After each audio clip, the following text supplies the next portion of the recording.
Ito ang hayop na nilalabas ang dila para manakot. Bakit blue ang kanilang dila? Ang maiisip mo, sila ay poisonous. Ang totoo, hindi. Pero sa mata ng kanilang predators, kagaya ng malalaking ibon, sila ay may lason. Pag may lumapit, nilolobo ang katawan para magmukhang malaki. Maghihis na parang ahas.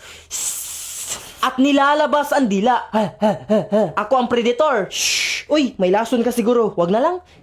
Nagkukunwari lang ba? Nagkukunwari, Deimatic display ang tawag. Ginagawa din yan ng snake mimic caterpillar. Oo, caterpillar yan na nagpapanggap na ahas para hindi makain. Ito ang blue tongue skink at makikita sila sa Australia. Kumakain sila ng dahon, insekto at mga snails. Hindi sila nangingitlog kagaya ng ibang reptiles. Sila ay mga viviparous. Nagigi birth ng buhay na nadevelop sa loob ng tiyan, kagaya ng tao. Oviparous naman sa mga nangingitlog. For example dyan, ang manok or ang itik. Nilalabas din nila ang kanilang dila para tikman ang hangin, kagaya ng ahas. Ako si Kuya Bubbles at ang pangarap ko, maging katulad ni Kuya Kim. And if you want to know more facts about science, animals, and everything dito sa mundo, just follow me. And that is what I discovered.